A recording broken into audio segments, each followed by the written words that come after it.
Hello, creepies and crawlies, and welcome to another episode of Not After Dark, as it's indicating in the top corner up here, but Ice Cream Queens.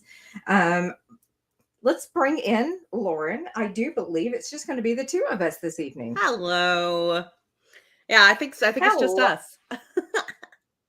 I started thinking about this and I'm like, I wonder if this has anything to do with people stopping and watching the Superb Owl show.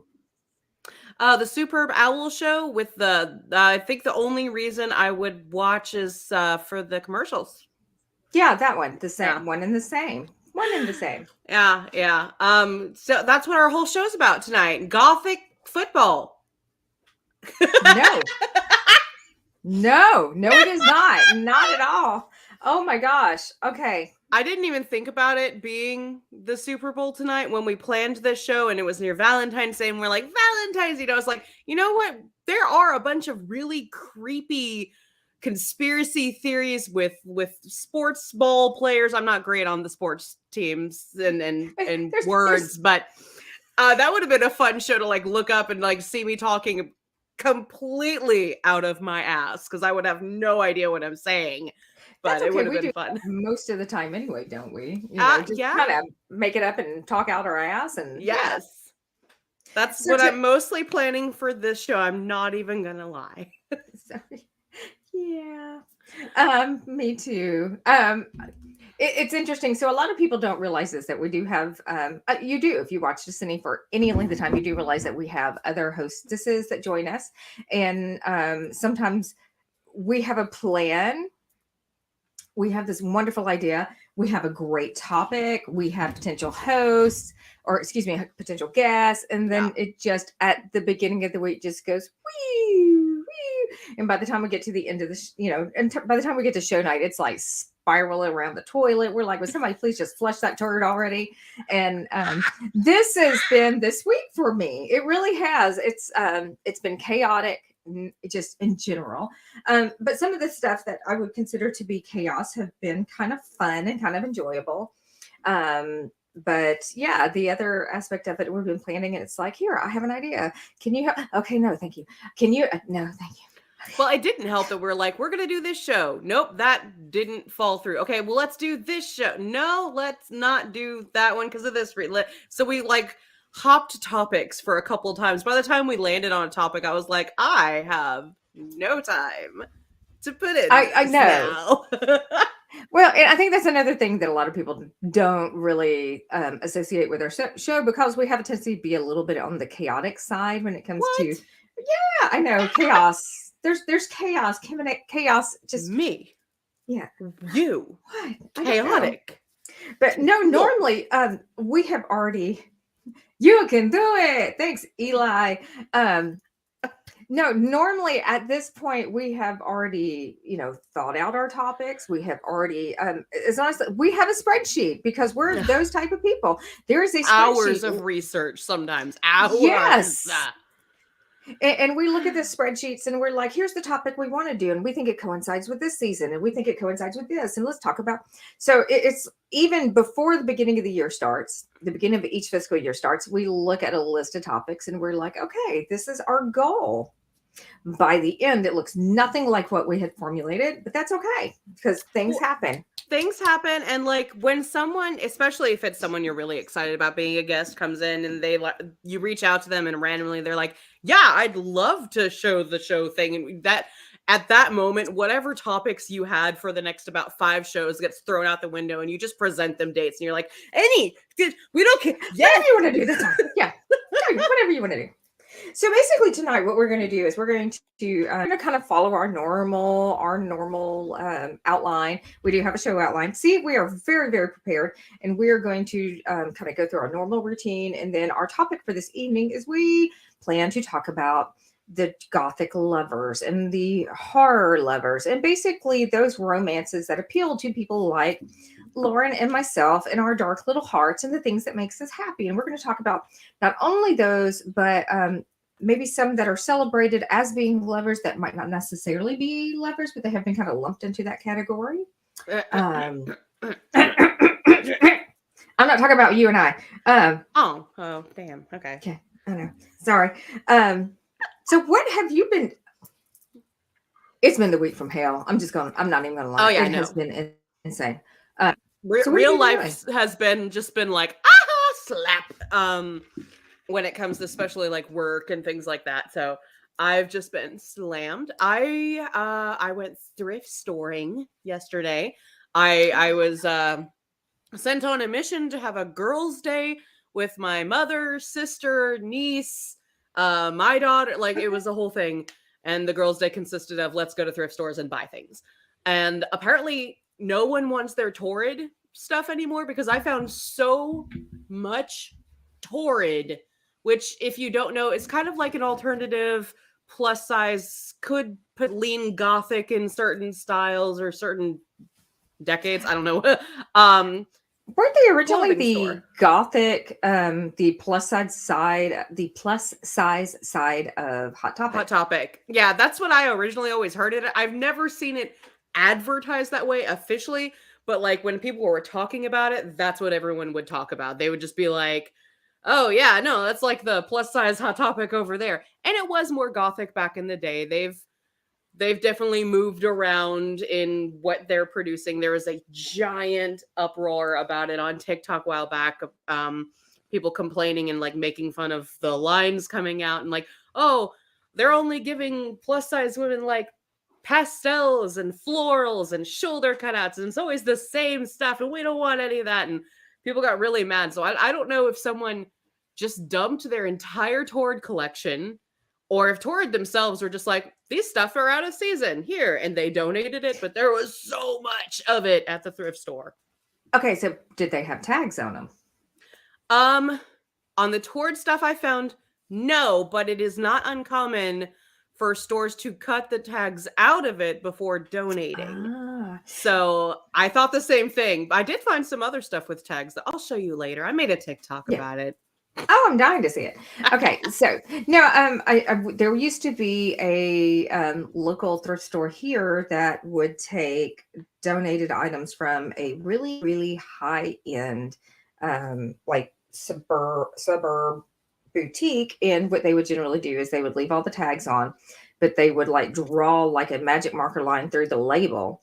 So it's like you still had the tag to show you how much it was worth, and then you had the label. They didn't cut anything out of it, so but obviously you couldn't take it back to the store and get a refund on something. It's like, oh, this was gifted to me. Let me have store credit for $500 for this one pair of jeans, and I'm not kidding. So, but it was one of those. Oh my god. Okay, so this is not on topic. I have a feeling this show is going to be very off topic. I'm sorry. No. We have a topic. We haven't quite made it there yet. Right? This is pre-show chatter. We had Christmas pictures back in December. The whole family. We do it every freaking year. We always have a fun theme, and then we do series photos. For the series photos, I decided I wanted our theme color to be like white, black, and gold. And I swear to you, when I'd say I could not find gold anything for like me, I found my daughter's dress, fine, easy. My middle girl's dress, fine, easy. My husband, gold tie and like regular clothes. He wears black all the time anyway. Easy. You came to see me. When I was looking for me and my oldest girl, she's heavily front-chested, so she has to buy like women's clothes. Yeah. When I was looking for adult women's clothes with gold in those colors, oh my god. I ended up at the mall at one point. And we actually were on the phone. We were planning a show while I was walking through the mall. I could not find gold anything. And the things I did find, it was like, here's a dress at $600. And I was like, who the hell is going to pay $600 for what?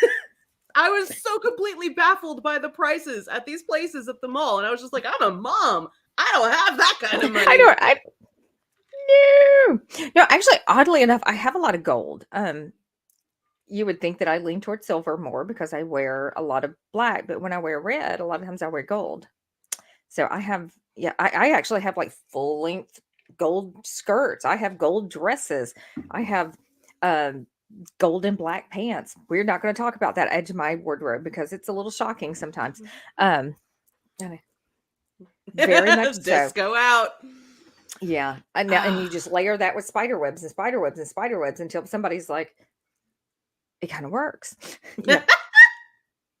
So, something that came across, I know that we are, kind of in that realm where we're still kinda doing a little bit of our pre-show chatter, and something came across that caught my interest, and I mentioned that I was going to discuss this, and this might stir the pot a little bit. Oh So, God. Okay.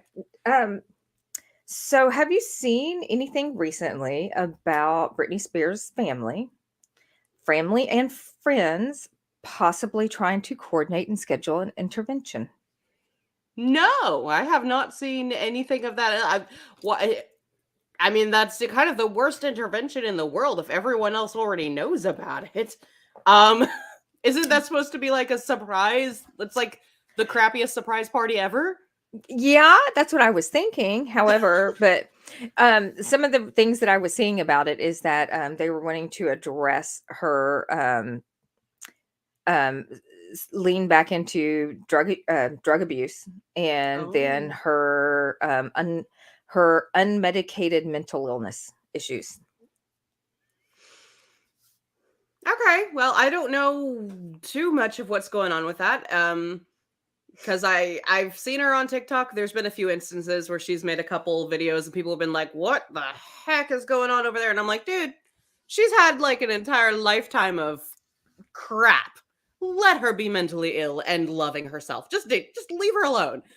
Um, There, but there's a part of me that does, and then there's the part of me that just really wants to kind of say, has anybody ever a third party that's not in it on behalf of her family, who's not in it, that's handling her estate? money. Yeah, the money aspect of it. Has there ever been an independent study of her mental health to determine what she really needs? Because what we're seeing, we're already seeing signs that she's kind of slipping back into patterns that might be a bit concerning, Mm. but I don't think she needs the severity of a conservatorship. I mean, I don't think she needs something that severe, but I remember there was like, wasn't there a documentary about this as well on Netflix? Am I not remembering correctly? I don't know, but I thought there was a documentary. I know there was like a big thing about the case going on and her father trying to have rights over everything, and like everyone was like, "Free Britney!" And I didn't follow it though. I just saw that it was happening. Um, when it comes to stuff like that, I really do think I agree with you. A third party coming in, uh, if someone leans on someone so long financially, mhm. their whether they're meaning to or not is going to be alternative motives for Yes. what they want done with or to that person. So I very much think like cutting the family out and being like, look, I know you think you have the best interest for her, but she makes all of your money. And you rely on that entirely. So we're going to insert like, here's this person, here's Bob Joe, Bob Joe meet Brittany, Brittany Bob Joe, and he's going to be your personal like therapist, live along like buddy guy, and then they can fall happily in love together forever, and they can kiss, and it'll be good, and she'll be happy, and she'll get married, and he'll be like, I'm emotionally good for you, and then happiness. That's what happens in my brain for Brittany. I'm sorry. I'm like, when did your financial advisor become your romantic interest? What the hell? It's a Hallmark love movie. It's a Hallmark movie. Let's let It's Hallmark write Valentine's Britney's show, life. okay? Oh my God. No, but not even so much from that. I mean, I know that she is welcome to Puppet Theater with Lauren, or excuse me, Puppet therapy. therapy. Hi, I'm Brittany. I need help. You. I love you too. I will support you emotionally. No, Emily's mine. Sorry, got to have family member in there somewhere. I don't know. I always have a soft spot for people who are in the limelight. Like everyone hated Paris Hilton for the longest time, and I never understood it. Like Paris went through hell Oh, she when she did. was younger. She was in all of she got stuck in one of those troubled teen industry places where they tried to straighten her out, and Oh, and she that was is awful. I It mean, was absolutely awful. oh And I get gosh. it. People didn't like the character with the whole like, that's so hot, Well, no, But nobody what they're likes that. not getting is That's an that, act. yeah, it's a character. She is doing that because she knows to play towards what she can. She's even been like, I was watching Veronica Mars. She pretty much plays that character as the snobby chick in Veronica Mars, the show. All right, what was that comment? I missed it. Geek Gumshoe said that this needs to be a regular part of the show, sock puppet with celebrity drama for the week. Yes. Yes. But anyway, I'm I've for always this. loved Paris. I've always had a soft spot for her. Same with Brittany. Just anyone who's been stuck in that sort of you're going to be in the attention of everyone and everyone is going to Yes. judge you. I'm going to be the person who's like, you know what? I'm just going to love you. How about that? Brittany has never been one of those that I really just kind of gravitated to. I found myself a bit interested in her case and just kind of sad at what I was reading and all of the conspiracies that kind of ran around. It's like, wear yellow, Brittany. If you're in trouble, wear yellow. And she was sending, evidently attempting to send messages, whether she was or not. But I actually kind of had a soft spot in my heart for Paris Hilton when I saw her in Repo. I'm sorry. I knew It's you were like, going to say Repo. She's so good at Repo. I'm just like, she was kind of her character, but she wasn't her character. And I think that actually taking on the role of Amber Sweet probably gave a bit more insight into who she actually might have been at one point. So, but I don't know. Speaking of, so we are here this evening to talk about. We have a topic. We do. We have a topic. We are here this evening to talk about those great romances that maybe I guess the best way to put it is that Greek. Sorry, bad with the words today. Geek, still not there. Hang on. Gothic? Goth girls. We haven't. Well, I guess you could say geek girls, goth girls. We all kind of emulate, we idolize, and good, the bad, the ugly. And there's quite a few that stand out in some of those great gothic romances that you get involved with. I know that we have a lot of horror. I think right now I'm seeing a lot more of horror centric romances. But I mean, there are some great true gothic literature romances that we kind of could lean into as well. And there's also the like the longing, the like one of them has passed away. Edgar Allan Poe does this a lot. Like, oh yeah, one of them is dead and the other one just loves them so much, and it's like really creepy and dark and gothic, but you can still feel the love in there, and the whole time you're just like reading it. Or maybe that's just me. No. Well, let's start it off by talking about something that is probably not going to get us a lot of fans, but it will. No, but those romances that are so toxic, but people love to put them together and say, "This is who I want to be." I'll go first, or unless you want to. We're probably going to say the same one, so go ahead. Nope. You say it. Nope. Are you I sure? think I'm on a different one. Yeah, but you go ahead. Go ahead. I'll go next. I was going to say Joker and Harley. Yeah.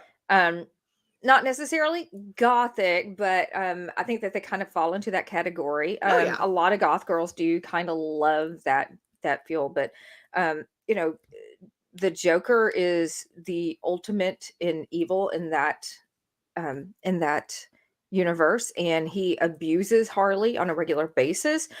He not only abuses Harley, but I mean, he takes her and shows her like several corpses of versions of her that he's killed and rebuilt another one, and we made another. Depends on what universe you're, or what fan verse you're in there, but just the nature of their relationships. I know that a lot of I see a lot of women, and especially, you know what, I would like to say a lot of young women, but no, it's older women just alike that really kind of idolize that Joker and Harley-esque type romance, and that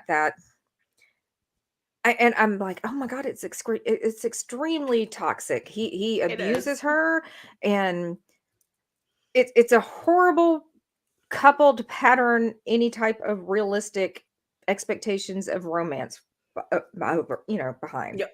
Oh, absolutely. My couple I was going to mention is just as bad, if not as like popular as Joker and Harley.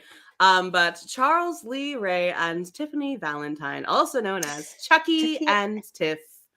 Oh yeah, I knew you were. I should have known that. I'm like, that's the one reason why I was. Yes, very much so. Oh Very gosh. toxic to each other, to just everything in general. But dear Lord, do they love to murder together? I mean, basically, he threw a toaster in the bathtub with her, right? Yes, Okay, threw toaster in the bathtub to then put her soul inside of the doll, which was I know the name of the doll. It's like Becky or something like that. It's a very Becky. specific doll in this universe. It's probably not Becky. It's something else entirely, and someone's going to yell at me in the comments. But It's it's okay. like insert general name of person name Betsy. doll. I just got finished binging the entire show Oh, for this, which is amazing. By the way, anything with Jennifer Tilly in it, and I'm just like, yes. oh yeah. That's about Understand. as far as it gets in my brain before I'm watching it. So So on the opposite side of that, so if you're looking at and that's really hard because I know that you absolutely love Chucky and Tiff. So I yes. mean, to actually step out and go, oh, they are a bit Oh, toxic, absolutely. extremely. Yeah. But you Um, don't emulate that as your, but you also don't emulate that as your, this is what the quintessential romance should look like. no. Okay. So, fun story. When I was little, I grew up on the original Child's Play. And I had this whole like, and I'm gonna marry Chucky and before even Bride of Chucky was a thing. And then recently I was binge watching the show, and my youngest was looking at it every once in a while, and she loved Chucky. And next thing I know, she comes up to me with a drawing, and she's got her on with a veil, and she's like, there's me, and I'm marrying Chucky. See, he's got a top hat, so we're married. He drew like a top hat on Chucky, and I was just like, oh, she's just like me. I don't know what it is about the character. It's a friggin' doll, but it's just the way that they have always voiced him, the sarcasm. He's very attractive in that aspect. Joey the Roadie says, go back to that comment. Does Mickey and Mallory count? Not sure they Yes. are toxic with each other. Oh, they absolutely are.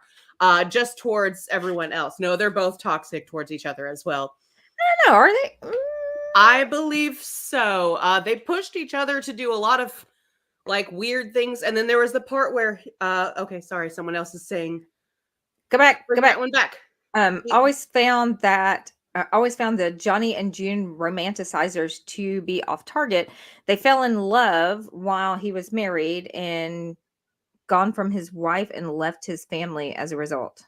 I don't know Johnny and June. What is that from? Please Is let me that know in the comments. is that Mickey and Mallory? Maybe. Is it Mickey and Mallory? I don't remember them having alternate names. I don't know. I remember at one point there's the part where they're both on snake venom or something like that, and they need there's this whole scene, I haven't seen it in a very long time, Oh, with the snake venom, and they're tripping, and he said Johnny Cash and June Carter is what that last comment was about. Yeah. But I don't know. I guess you can chalk it up to they're highly messed up on snake bites at that point, but Yeah. I didn't like that scene. I don't remember what it is about it I didn't like, but I remember watching it and being like, I don't like this. Well, Geek Gumshoe brings up something kind of interesting by just pulling up and bringing up Johnny Cash and June Carter. They were recognized at one point as being the quintessential country music couple. Although, probably people who are a little bit older would say otherwise, just because the nature of he was married when he met her, kind of broke off his relationship with his family.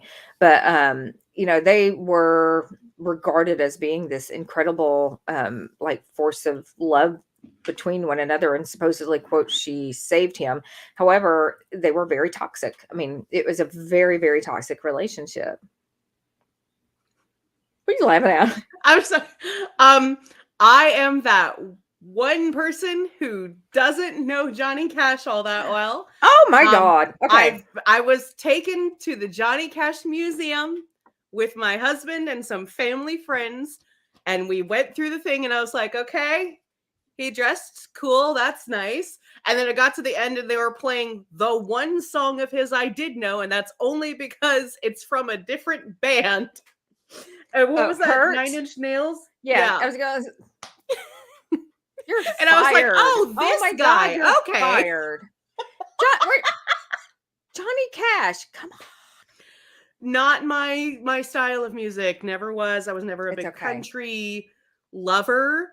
Other than like the one I can give out there that I like, okay, I like this Dolly. I went to Dollywood because I like Dolly and I took the whole family and it was fun.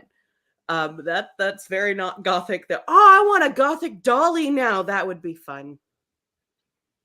Has anyone seen? Pardon me while I Google Dolly Parton gothic. I bet you money if you begged her and pleaded very nicely, she'd probably put together a, I really want you to do a goth day, Dolly. Just please. Dolly, please. Have you ever seen there's a running thing on it's been on Facebook for forever, but it's like now jumping onto other social medias, but the thing where they're like they want Elvira and Dolly Parton to play evil or sisters that are witches, and one of them Yes. Thank you. Wait a minute. Geek Gumshoe said Elvira is Gothic Dolly. There you go. Let's see here, Dolly. There. You're gonna look up Gothic Dolly. It's just gonna be a picture of Elvira. It's gonna it's Elvira. It's Elvira. Thank you. Right there. Okay. So nailed it.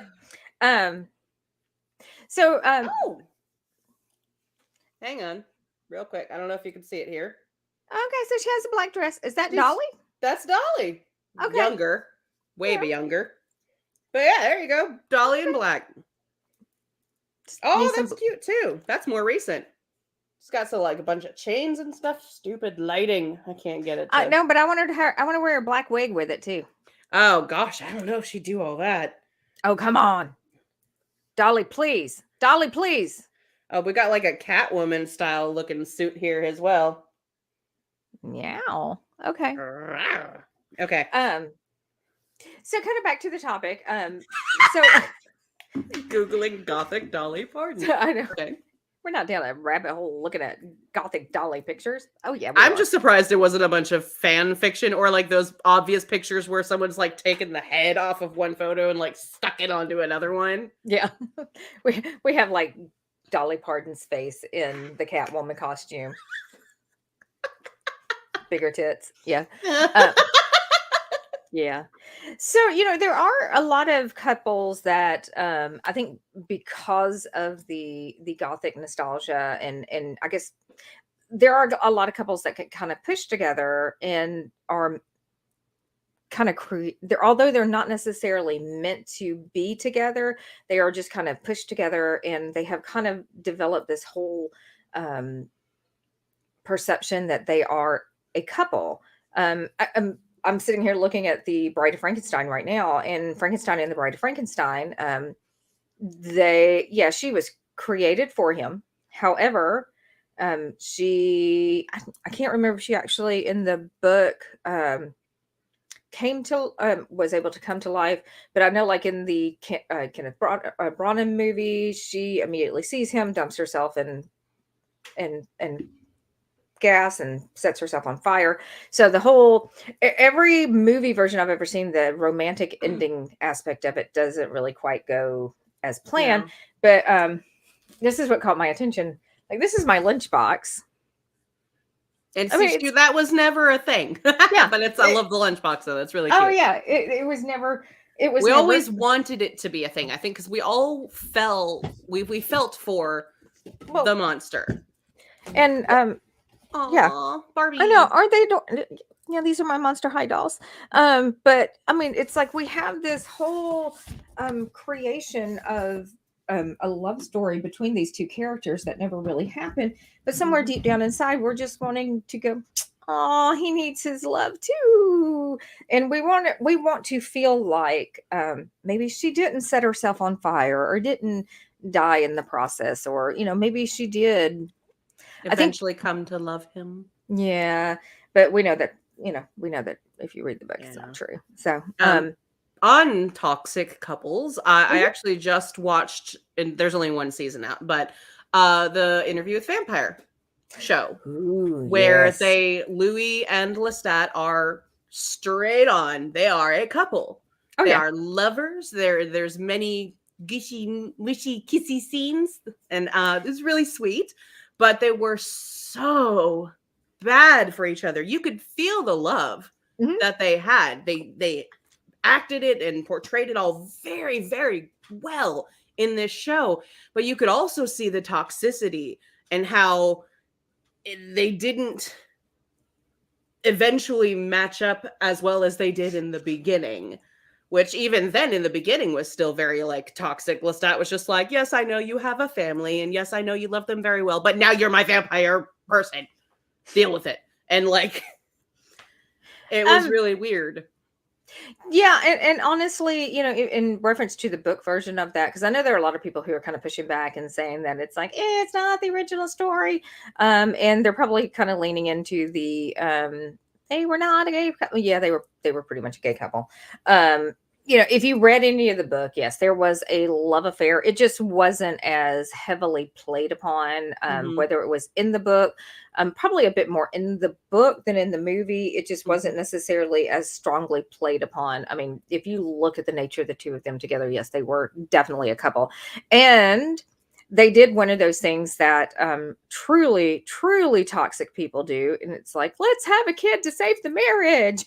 And Yes. I mean, it's like they exemplified every toxic trait in the book. They were mean to one another. Hmm. They They were stayed together for the kid. well, they were also very abusive to one another. Hmm. So there was so many different there were a lot of elements in their relationship. I haven't watched the new series. I've read the books, and then I've watched the older movie.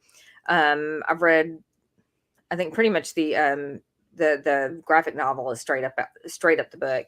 But Hmm. and I've read all of that, and that is, I mean, that's something that kind of carries through the entire thing. It's like they are a very toxic blend for one another. They do not work well together.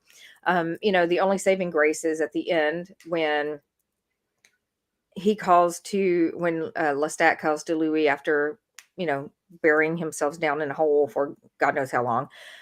Louis is like, I don't need you anymore. So, I mean, there's that whole, even just the end of it is, I don't need you to make me feel alive. I've Yeah. found my own way. So, I mean, I guess that's nice that they do that.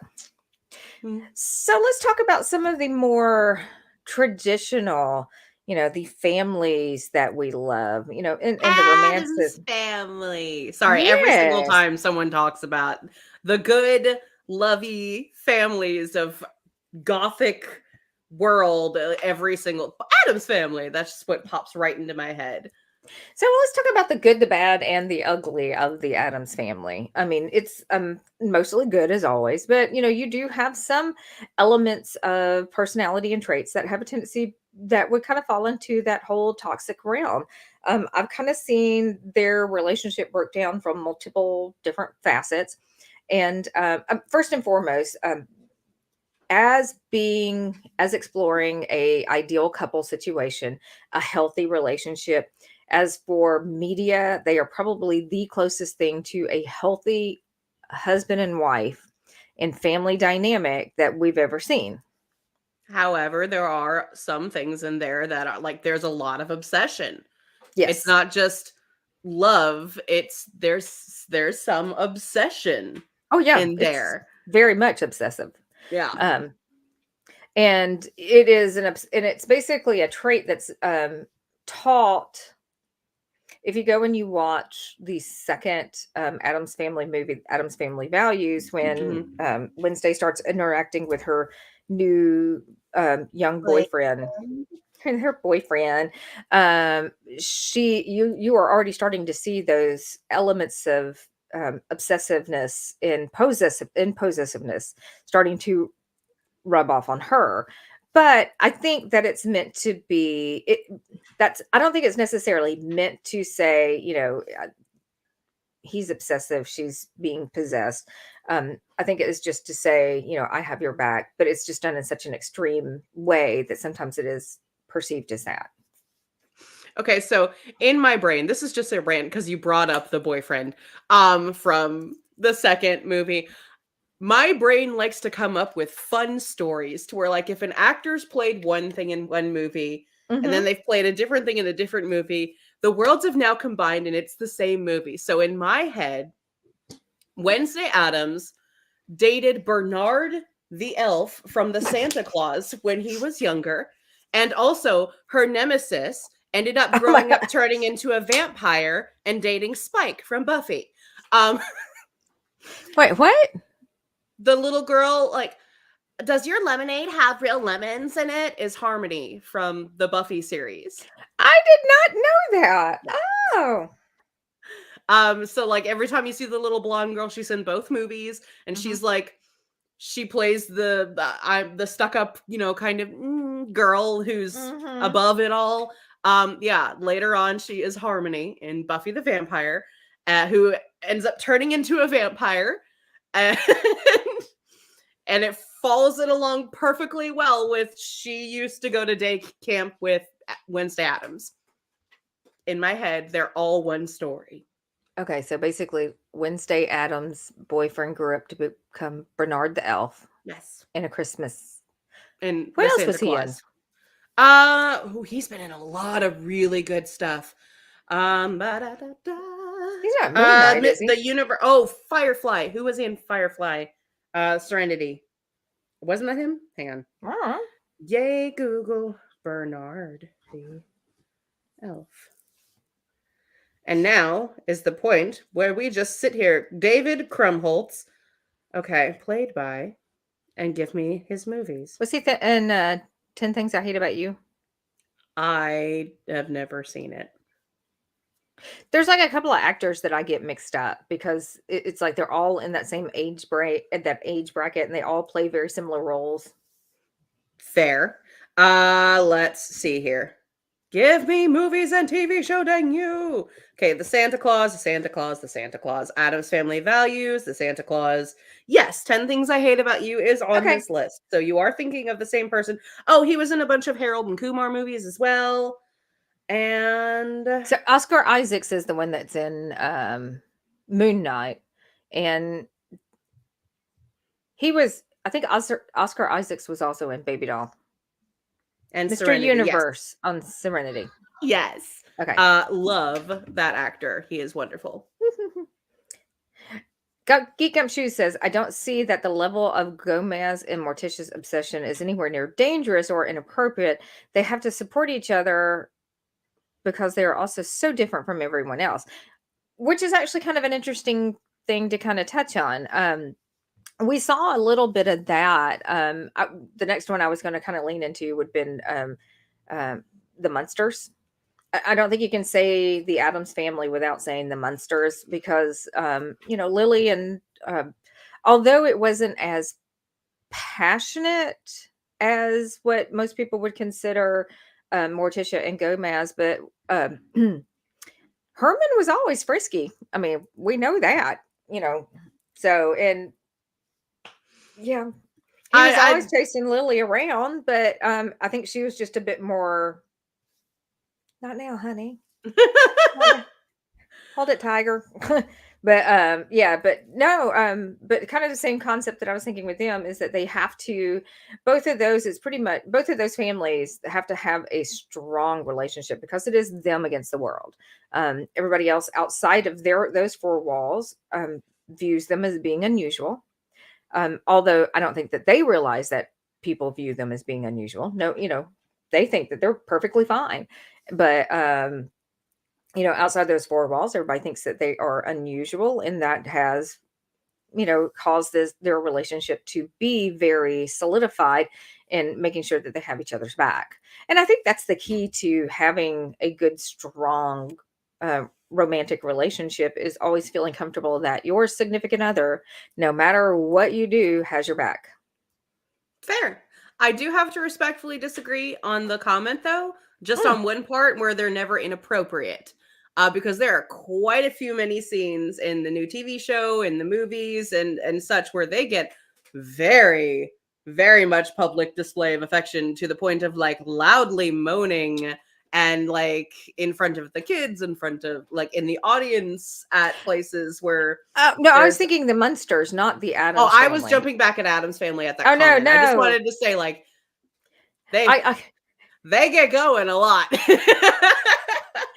I think I saw, and I don't know if this was a meme. I don't know if this was actually part of the direction that was given the actors, but I remember reading somewhere it says that basically Morticia and Adams were basically supposed to be so horny that they could drop and have sex at any given moment, and they wanted to f each other all the time. Yes. I'm like that was the description of how they were supposed to interact with one another, and yeah, they hit that right on the head. I'm trying to think more.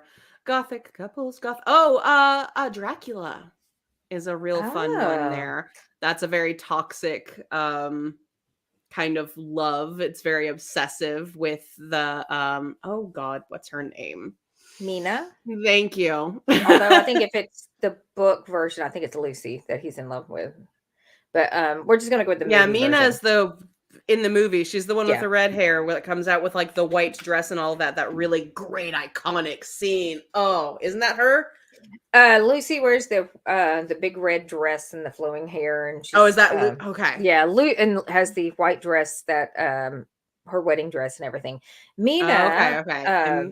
yeah, Mina is the I'm getting them confused. Winona Ryder's character. There Yeah. we go. But yeah, that gets very obsessive as well.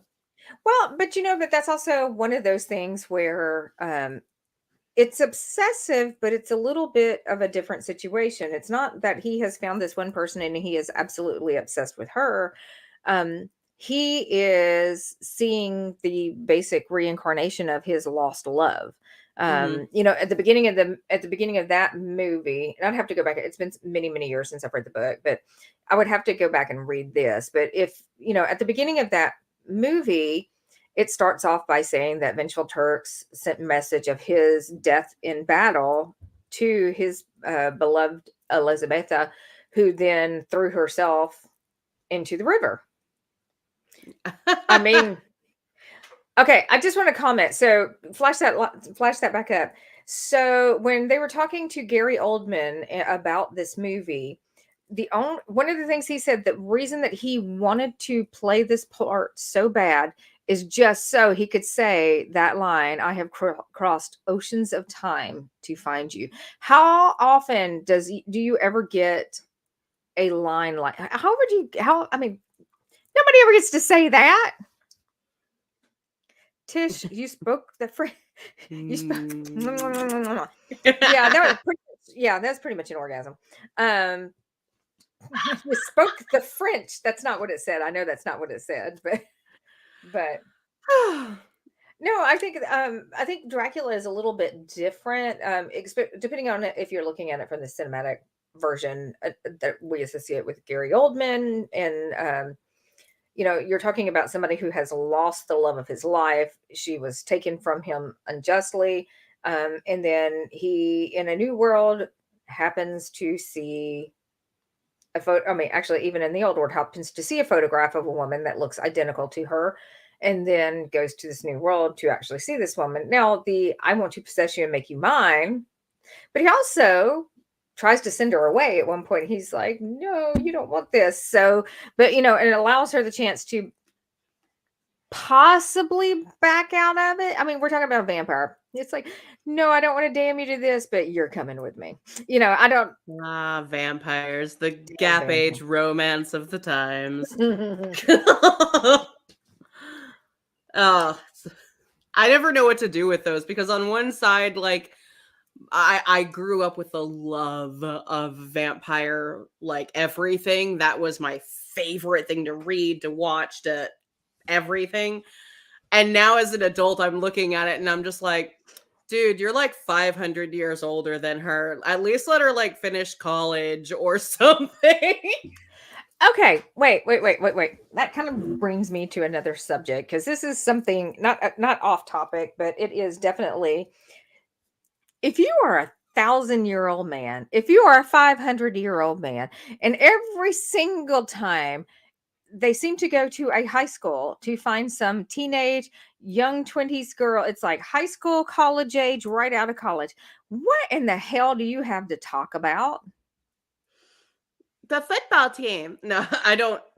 I understand on one aspect why it is done that way. Because if you think about it, if they're from 1,000 years ago, how long was the life expectancy of people? At what age would someone have turned somebody else into a vampire at that time? So yeah, they're probably gonna lean a bit younger than nowadays. But still at that point, like, dude, pretend you just look young. Be like, walk up into a place and be like, no, I'm 35. Everyone just always cards me. Like, do something. Stop writing me like, I was changed when I was 16 years old, so I must only date 16-year-old girls. No, sir. No. No, No, no, sir. that's not the way that works. No, I mean, but just from the aspect of it, I mean, I find it kind of ridiculous. The older and more time that I live, the less I can, I guess, connect with younger and younger people. And it's interesting because in the line of work that I am in the line of work that I have been in pretty much the bulk of my life, I have seen that be the reason why people get out of that field. Um, What, they don't want to work with younger people? they lose the connection.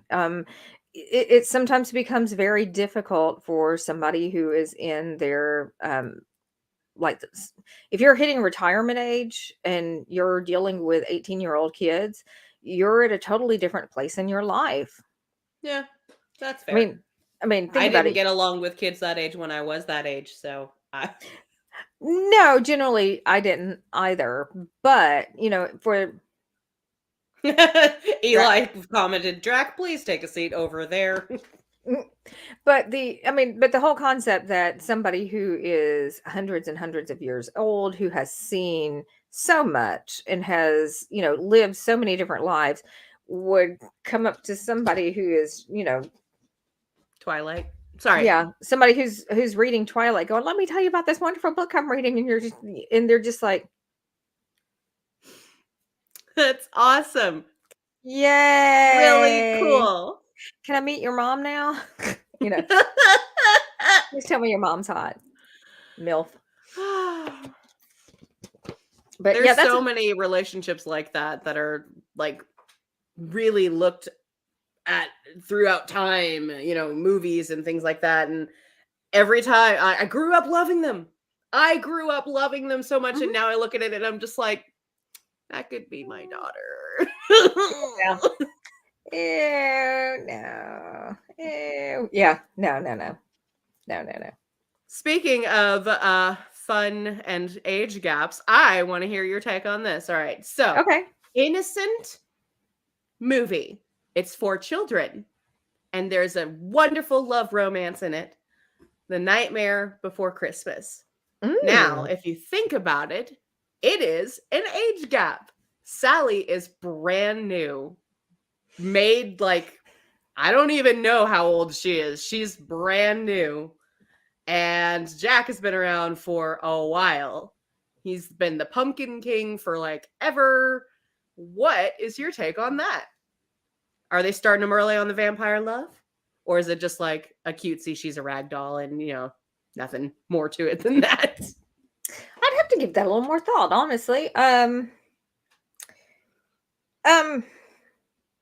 I've baffled the main host. nope. Just okay. So basically, when she's very childlike in the way that she interacts. Mhm. However, she is not what you would consider for her world. She's not considered innocent. She is not considered. I mean, she is innocent, but she Mhm. is not. She realized that she's in the house with a creepy old man who might be eventually taking advantage of her, and she doesn't want to be with a creepy old man. She has found somebody that she thinks is a better choice for her, and she is trying to escape to meet him. Mhm. So, I mean, it does. I mean, there are some elements of realizing that you have your choice in relationships. Mm-hmm. So I mean, so I don't look at it as being she's a newborn, he's an old fart. It's nothing of that. I don't think it's anything like that. I think that I mean, first of all, she's not drawn as being a child. She's not acting as a child. She acts childish from time to time, but not Mm-hmm. even. She just basically she acts like an adult that has just she acts very adult-ish, but she acts, she acts. It's weird, right? I have a follow-up question as Mhm. from that one. Okay. Now, taking on that sort of relationship, how do you feel about things such as like Frankenfurter and Rocky from the Rocky Horror Picture Show? Rocky's brand new, adult body, adult everything, but he is very childlike in the head, and everyone always loves Frankenfurter. It is a character people dress up as, they adore, they want to have the confidence of, but there's this very weird relationship throughout this film. Okay. Yes. So basically, what you have with Frankenfurter is he has created a clone, and if you think about just the nature of everything that you see in this movie, and I really don't want to give this movie a bad name because I like this movie so much. Hang on, Sally may be go back. Sally may be new, but she's clearly equipped with an adult consciousness. Okay, fair. I kind of Fair. agree with that. So here's the thing with Frankenfurter is not a good guy. He is not meant to be the good guy during the show or during the movie. He is just one of the characters that we have a tendency to gravitate to. So the things that he Sorry. does, huh?